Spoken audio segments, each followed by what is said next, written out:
यह हमारा लखनऊ का सेंट्रल जेल शहर से बाहर खुली हुई जगह में है। सुखदा उसी जेल के जनाने वार्ड में एक वृक्ष के नीचे खड़ी बादलों की घुड़दौड़ देख रही है।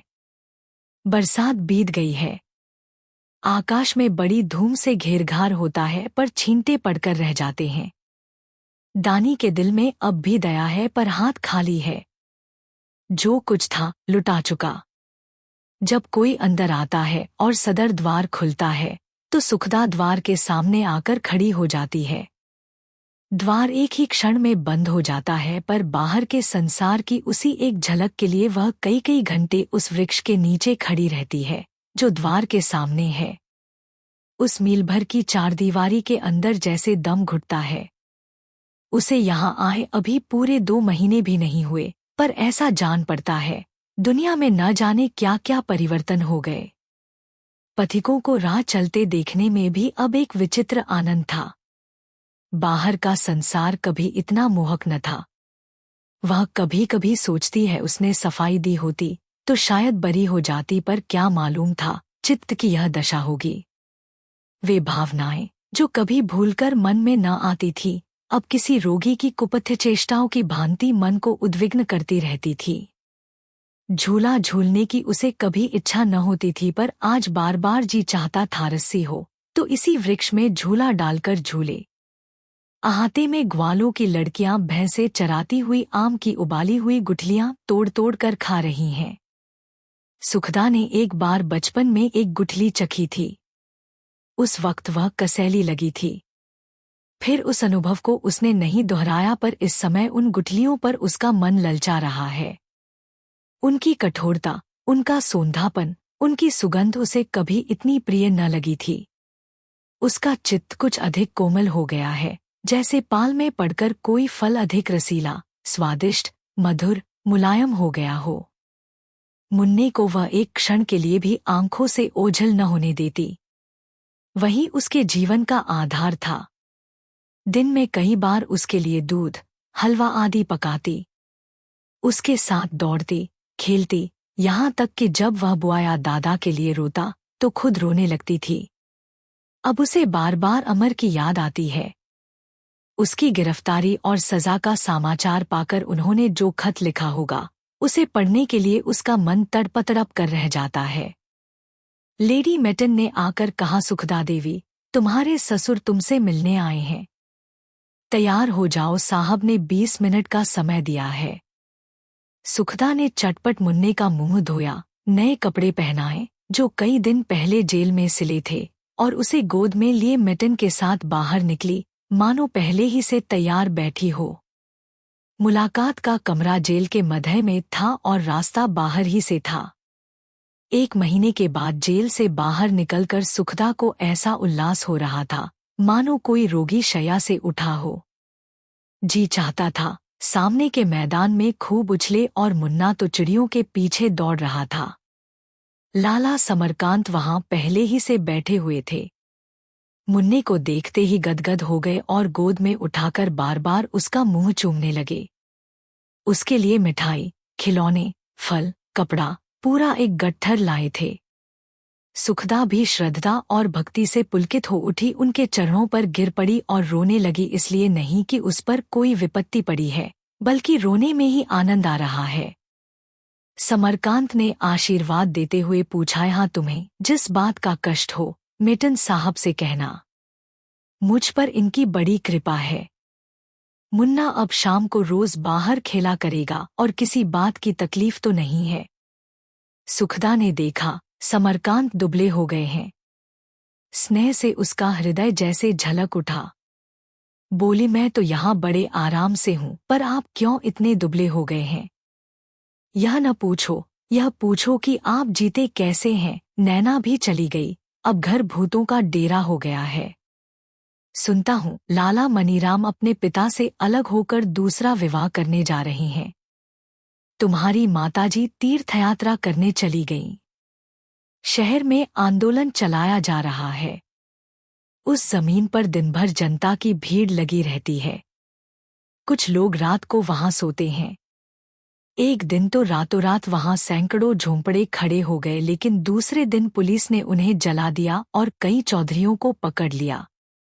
सुखदा ने मन ही मन हर्षित होकर पूछा, यह लोगों ने क्या नादानी की, वहां अब कोठियां बनने लगी होंगी। समरकांत बोले, हाँ, ईंटें चूना सुर्खी तो जमा की गई थी, लेकिन एक दिन रातों रात सारा सामान उड़ गया। ईंटें बखेर दी गईं, चूना मिट्टी में मिला दिया गया। तब से वहां किसी को मजूर ही नहीं मिलते, न कोई बेलदार जाता है, न कारीगर। रात को पुलिस का पहरा रहता है। वही बुढ़िया पठानन आजकल वहां सब कुछ कर धर रही है। ऐसा संगठन कर लिया है कि आश्चर्य होता है। जिस काम में वह असफल हुई, उसे वह खप्पड़ बुढ़िया सुचारू रूप से चला रही है। इस विचार से उसके आत्माभिमान को चोट लगी। बोली, वह बुढ़िया तो चल फिर भी न पाती थी। हाँ, वही बुढ़िया अच्छे अच्छों के दांत खट्टे कर रही है। जनता को तो उसने ऐसे मुट्ठी में कर लिया है कि क्या कहूँ। भीतर बैठे हुए कल घुमाने वाले शांति बाबू हैं। सुखदा ने आज तक उनसे या किसी से अमरकांत के विषय में कुछ न पूछा था, पर इस वक्त वह मन को न रोक सके। हरिद्वार से कोई पत्र आया था। लाला समरकांत की मुद्रा कठोर हो गई। बोले, हाँ, आया था। उसी शोहदे सलीम का खत था। वही उस इलाके का हाकिम है। उसने भी पकड़ धकड़ शुरू कर दी है। उसने खुद लालाजी को गिरफ्तार किया। यह आपके मित्रों का हाल है। अब आंखें खुली होंगी। मेरा क्या बिगड़ा, अब ठोकरें खा रहे हैं। अब जेल में चक्की पीस रहे होंगे। गए थे गरीबों की सेवा करने। यह उसी का उपहार है। मैं तो ऐसे मित्र को गोली मार देता। गिरफ्तार तक हुए पर मुझे पत्र न लिखा। उसके हिसाब से तो मैं मर गया, मगर बुढ़ा अभी मरने का नाम नहीं लेता। चैन से खाता है और सोता है। किसी के मनाने से नहीं मरा जाता। जरा यह मुठमर्दी देखो कि घर में किसी को खबर तक न दी। मैं दुश्मन था, नैना तो दुश्मन न थी, शांति कुमार तो दुश्मन न थे। यहां से कोई जाकर मुकदमे की पैरवी करता तो A-B का दर्जा तो मिल जाता। नहीं, मामूली कैदियों की तरह पड़े हुए हैं। आप रोएंगे, मेरा क्या बिगड़ता है। सुखदा कातर कंठ से बोली, आप अब क्यों नहीं चले जाते। समरकांत ने नाक सिकोड़कर कहा, मैं क्यों जाऊं, अपने कर्मों का फल भोगे। वह लड़की जो थी सकीना, उसकी शादी की बातचीत उसी दुष्ट सलीम से हो रही है जिसने लालाजी को गिरफ्तार किया है। अब आंखें खुली होंगी। सुखदा ने सहृदयता से भरे हुए स्वर में कहा, आप तो उन्हें कोस रही हैं। दादा, वास्तव में दोष उनका न था। सरासर मेरा अपराध था। उनका सा तपस्वी पुरुष मुझ जैसी विलासिनी के साथ कैसे प्रसन्न रह सकता था। बल्कि यूं कहो कि दोष न मेरा था, न आपका, न उनका। सारा विष लक्ष्मी ने बोया। आपके घर में उनके लिए स्थान न था। आप उनसे बराबर खिंचे रहते थे। मैं भी उसी जलवायु में पली थी। उन्हें न पहचान सकी। वह अच्छा या बुरा जो कुछ करते थे, घर में उसका विरोध होता था। बात बात पर उनका अपमान किया जाता था। ऐसी दशा में कोई भी संतुष्ट न रह सकता था। मैंने यहाँ एकांत में इस प्रश्न पर खूब विचार किया है और मुझे अपना दोष स्वीकार करने में लेशमात्र भी संकोच नहीं है। आप एक क्षण भी यहाँ न ठहरें। वहां जाकर अधिकारियों से मिलें, सलीम से मिलें और उनके लिए जो कुछ हो सके करें। हमने उनकी विशाल तपस्वी आत्मा को भोग के बंधनों से बंद कर रखना चाहा था। आकाश में उड़ने वाले पक्षी को पिंजड़े में बंद करना चाहते थे। जब पक्षी पिंजड़े को तोड़कर उड़ गया तो मैंने समझा मैं अभागिनी हूं। आज मुझे मालूम हो रहा है वह मेरा परम सौभाग्य था। समरकांत एक क्षण तक चकित नेत्रों से सुखदा की ओर ताकते रहे, मानो अपने कानों पर विश्वास न आ रहा हो। इस शीतल क्षमा ने जैसे उनके मुरझाए हुए पुत्र स्नेह को हरा कर दिया। बोले, इसकी तो मैंने खूब जांच की, बात कुछ नहीं थी। उस पर क्रोध था, उसी क्रोध में जो कुछ मुंह में आ गया बक गया। यह ऐब उसमें कभी न था, लेकिन उस वक्त मैं भी अंधा हो रहा था।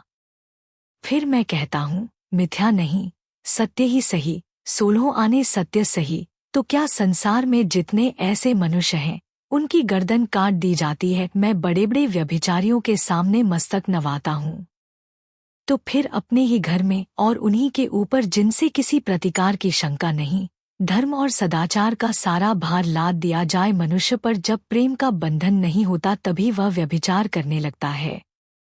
भिक्षुक द्वार इसीलिए जाता है कि एक द्वार से उसकी क्षुधा तृप्ति नहीं होती। अगर इसे दोष भी मान लूं तो ईश्वर ने क्यों निर्दोष संसार नहीं बनाया? जो कहो कि ईश्वर की इच्छा ऐसी नहीं है, तो मैं पूछूंगा, जब सब ईश्वर के अधीन है तो वह मन को ऐसा क्यों बना देता है कि उसे किसी टूटी झोंपड़ी की भांति बहुत सी थूनियों से संभलना पड़े?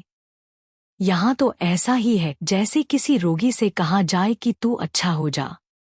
अगर रोगी में सामर्थ्य होती तो वह बीमार ही क्यों पड़ता? एक ही सांस में अपने हृदय का सारा मालिन्य उंडेल देने के बाद लालाजी दम लेने के लिए रुक गए। जो कुछ इधर उधर लगा चिपटा रह गया हो, शायद उसे भी खुरचकर निकाल देने का प्रयत्न कर रहे थे। सुखदा ने पूछा, तो आप वहां कब जा रहे हैं? लालाजी ने तत्परता से कहा, आज ही, इधर ही से चला जाऊंगा। सुना है वहां जोरों से दमन हो रहा है। अब तो वहां का हाल समाचार पत्रों में भी छपने लगा। कई दिन हुए मुन्नी नाम की कोई स्त्री भी कई आदमियों के साथ गिरफ्तार हुई है। कुछ इसी तरह की हलचल सारे प्रांत बल्कि सारे देश में मची हुई है। सभी जगह पकड़ धकड़ हो रही है। बालक कमरे के बाहर निकल गया था। लालाजी ने उसे पुकारा तो वह सड़क की ओर भागा। समरकांत भी उसके पीछे दौड़े। बालक ने समझा खेल हो रहा है और तेज दौड़ा।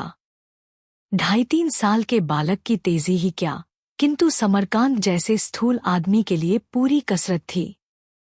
बड़ी मुश्किल से उसे पकड़ा। 1 मिनट के बाद कुछ इस भाव से बोले जैसे कोई सारगार्भित कथन हो, मैं तो सोचता हूँ जो लोग जातिहित के लिए अपनी जान होम करने को हरदम तैयार रहते हैं, उनकी बुराइयों पर निगाह ही न डालनी चाहिए।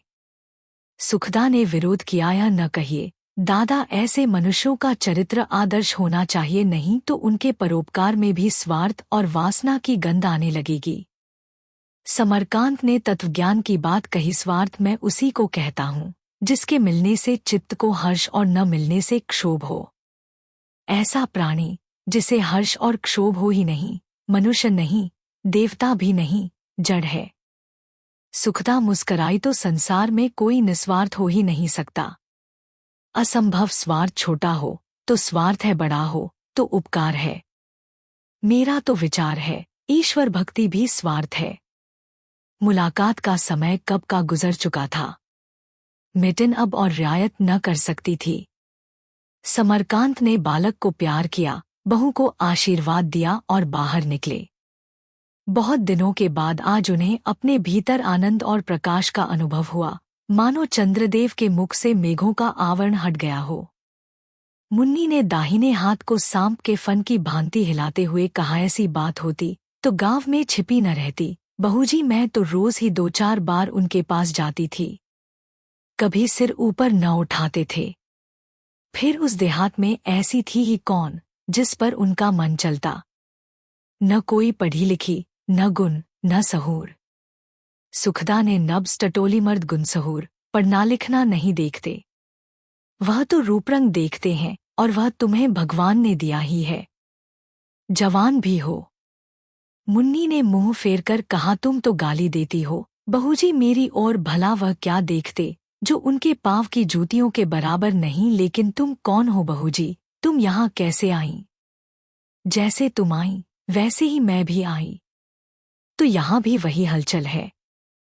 हाँ, कुछ उसी तरह की है। मुन्नी को यह देखकर आश्चर्य हुआ कि ऐसी विदुषी देवियां भी जेल में भेजी गई हैं। भला इन्हें किस बात का दुख होगा? उसने डरते डरते पूछा, तुम्हारे स्वामी भी सजा पा गए होंगे? हाँ, तभी तो मैं आई। मुन्नी ने छत की ओर देखकर आशीर्वाद दिया, भगवान तुम्हारा मनोरथ पूरा करे। बहूजी, गद्दीम सनद लगाने वाली रानियां जब तपस्या करने लगी तो भगवान वरदान भी जल्दी ही देंगे। कितने दिन की सजा हुई है? मुझे तो 6 महीने की है। सुखदा ने अपनी सजा की मियाद बताकर कहा, तुम्हारे जिले में बड़ी सख्तियां हो रही होंगी। तुम्हारा क्या विचार है? लोग सख्ती से दब जाएंगे। मुन्नी ने मानो क्षमायाचना की। मेरे सामने तो लोग यही कहते थे कि चाहे फांसी पर चढ़ जाएं, पर आधों से बेसी लगान न देंगे। लेकिन दिल से सोचो, जब बैल बधिये छीने जाने लगेंगे, सिपाही घरों में घुसेंगे, मर्दों पर डंडे और गोलियों की मार पड़ेगी, तो आदमी कहाँ तक सहेगा? मुझे पकड़ने के लिए तो पूरी फौज गई थी। 50 आदमियों से कम न होंगे। गोली चलते चलते बची। हजारों आदमी जमा हो गए। कितना समझाती थी, भाइयों, अपने अपने घर जाओ, मुझे जाने दो। लेकिन कौन सुनता है? आखिर जब मैंने कसम दिलाई तो लोग लौटे नहीं। उसी दिन 10-5 की जान जाती। न जाने भगवान कहाँ सोए हैं कि इतना अन्याय देखते हैं और नहीं बोलते। साल में 6 महीने 1 जून खाकर बेचारे दिन काटते हैं, चीथड़े पहनते हैं। लेकिन सरकार को देखो तो उन्हीं की गर्दन पर सवार हाकिमों को तो अपने लिए बंगला चाहिए, मोटर चाहिए, हर नियामत खाने को चाहिए, सैरतमाशा चाहिए। पर गरीबों का इतना सुख भी नहीं देखा जाता। जिसे देखो, गरीबों ही का रक्त चूसने को तैयार है। हम जमा करने को नहीं मांगते, न हमें भोगविलास की इच्छा है, लेकिन पेट को रोटी और तन ढांकने को कपड़ा तो चाहिए। साल भर खाने पहनने को छोड़ दो, गृहस्थी का जो कुछ खर्च पड़े वह दे दो, बाकी जितना बचे उठा ले जाओ। मुर्दा गरीबों की कौन सुनता है? सुखदा ने देखा, इस गंवारिन के हृदय में कितनी सहानुभूति, कितनी दया, कितनी जागृति भरी हुई है। अमर के त्याग और सेवा की उसने जिन शब्दों में सराहना की, उसने जैसे सुखदा के अंत करण की सारी मलिनताओं को धोकर निर्मल कर दिया। जैसे उसके मन में प्रकाश आ गया हो और उसकी सारी शंकाएं और चिंताएं अंधकार की भांति मिट गई हों। अमरकांत का कल्पनाचित्र उसकी आंखों के सामने आ खड़ा हुआ। कैदियों का जांघिया कंटोप पहने, बड़े बड़े बाल बढ़ाए, मुख मलिन, कैदियों के बीच में चक्की पीसता हुआ वह भयभीत होकर कांप उठी। उसका हृदय कभी इतना कोमल न था। मिटिन ने आकर कहा, अब तो आपको नौकरानी मिल गई, इससे खूब काम लो।